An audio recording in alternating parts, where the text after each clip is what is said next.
This week I really struggled when I began to write this sermon because I hesitated between two introductions.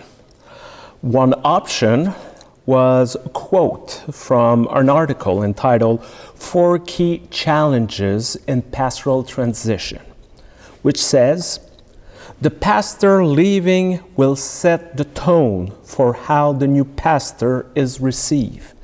Differences of personality or theology that distinguish the new pastor from the old should not interfere in the manner in which the departing pastor helps prepare the way for the new pastor.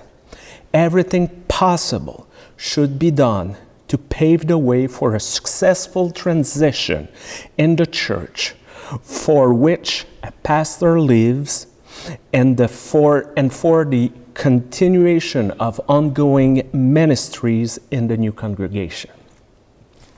Beautiful words, very powerful words.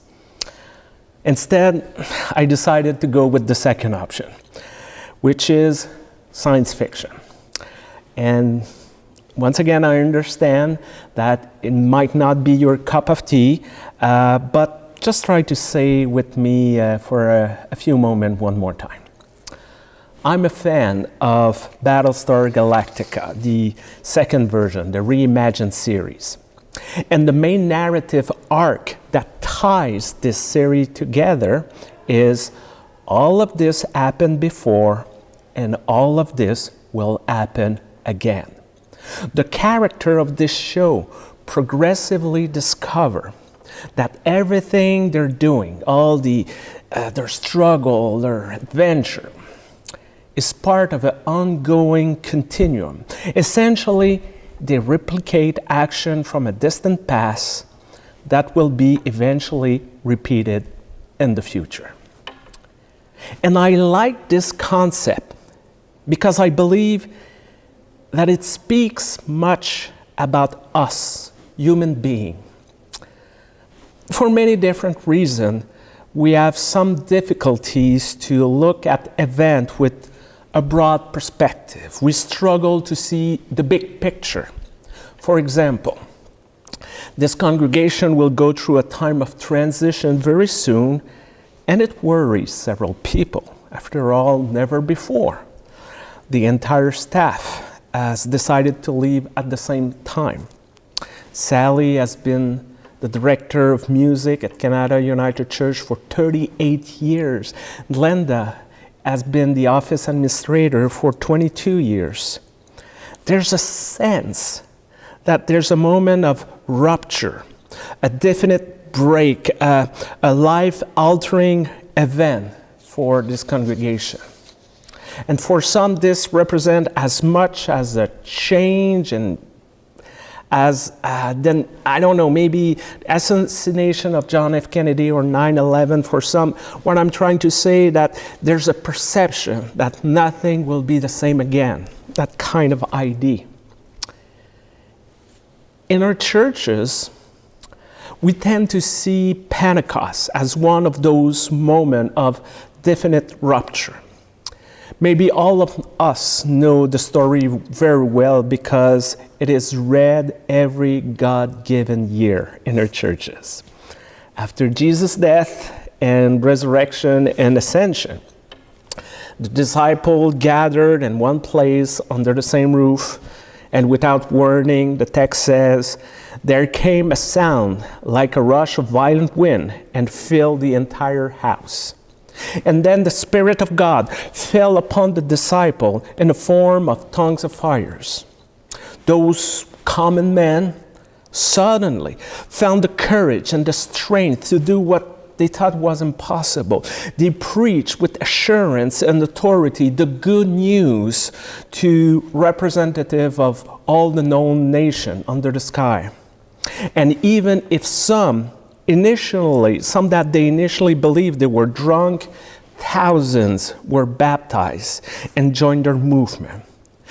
This specific moment is understood as a definitive turning point in God's mission. This creative burst, this big bang, marks the beginning of the church. and God was doing a new thing. God was doing a new thing. Oh, we like to repeat this statement in our churches. Oh, yeah. However, when we look at this event from a broader perspective and go back to our Bibles, we discover that it is not the case. There is essentially nothing new here. On many occasions, God's Spirit manifested itself in sound, light, and amazing special effect before the day of Pentecost. It was not even the first time that the presence of the divine was associated with fire. In the book of Genesis, God made this covenant with Abraham through a smoking fire pot and a flaming torch. In Exodus, Moses encountered God through the burning bush. And the prophet Elijah defeated Baal's priests and brought back his people to God when fire fell from heaven and consumed the burnt offering. Also, it's not the first time that common men were inspired and empowered to share their faith and to speak about God's deed and power to the people. The First Testament is filled with a long prophetic tradition of such individuals. Some of these prophets came from modest origin like Amos. Others went to their own people to announce that God was about to transform radically this world like Joel or Isaiah. There's even Jonah, who went to Nineveh to preach to people of a foreign nation, the Babylonian. And the same can be said about the initial reaction of the crowd. Jesus' disciples were mocked and discredited by those who were present in Jerusalem that day. Well, many other prophets have been rejected, and often in much harsher way. When the chief priest of the temple heard Jeremiah prophesying, well, he struck the prophet and put him in the stocks. Elijah, once again, has to flee to Beersheba because King Ahab and Queen Jezebel want to kill him. So when we look at all of this, what happened on the day of Pentecost is not that different from all those other stories from the Bible.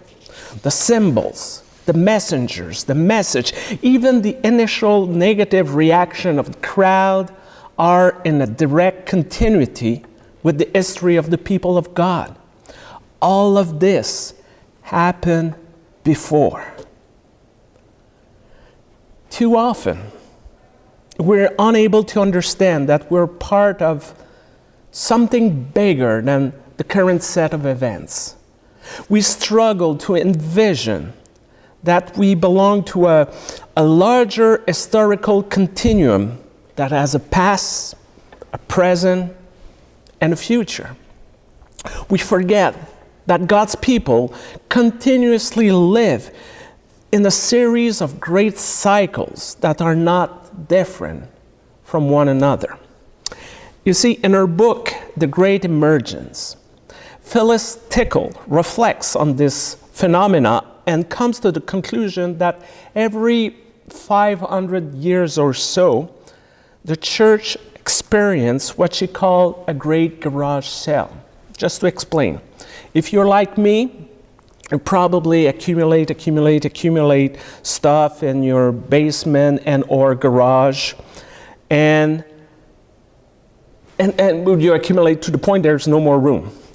And one day you lose it, you lose your temper, and you decide to do a great purge and to clean up everything to make space for something new. And then you start accumulating again until the next purge, and so on. So according to Phyllis Tickle, we are currently in the midst of this great garage sale. We are letting go what we do not use anymore to make space for something new. And this whole process is not that different from what happened during the time of Reformation 500 years ago, or previous times of great renewal, re-examination of fundamentals, or recommitment to a renewed living of faith. The event described in the second chapter of the book of the Acts of the Apostle are not the beginning of something new, or even the birth of the church as it often proclaimed. It was just one more step in the great journey of God's people.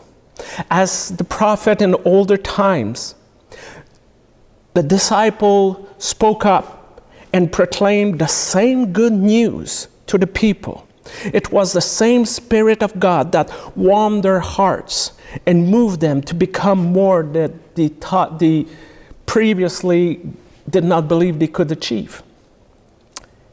And in the same way, the same Spirit of God is still active in our world today. During the 20th century, we have been blessed by so many individuals, so many prophets, by the works of great theologians like Elaine Pagels, the inspired proclamation of preachers like Martin Luther King Jr., or the amazing compassion of individuals like Jean Vanier, for example. Like all of those who preceded them, they add their part and their gifts to the ongoing ministries of God's people. They help us to see the presence of God in our world and invited us to journey with us. And the most amazing part is it's not all. All of this will happen again. This morning at our church, we had a great celebration to celebrate confirmation of a very young lady. And 3 weeks ago, it was the turn of our friend who made the same commitment. And these commitments, these words, we know will be repeated by our children, grandchildren, great-grandchildren, and in many other around the world that we will never meet in our future. Each generation following us will not have to reinvent the wheel or reestablish a new covenant with God. Their task will be to proclaim the same message in a fresh new way. They will be invited, as we are today, as our ancestor of faith in the past, to navigate confusing times and challenging events and to interpret them through the lens of faith, spirituality. They will be moved by the same Spirit of God to communicate efficiently and reach out to those who need to be heard and those who need to hear the good news. All of this has happened before, and all of this will happen again. Each and every one of us are called to find our place and bring our gifts in the great continuum of the journey of God's people. For almost 7 years, I played my part as minister at Kanata United Church, and I built on the foundation laid by past ministers. And very soon, a new voice will come with different sensibilities, interests, and I hope a different accent. However, as it was the case on the day of Pentecost, nothing will be really new.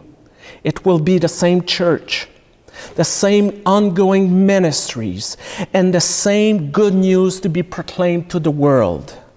For the Spirit of God, present in the past, in the present, and in the future, let us say, thanks be to God, and Amen.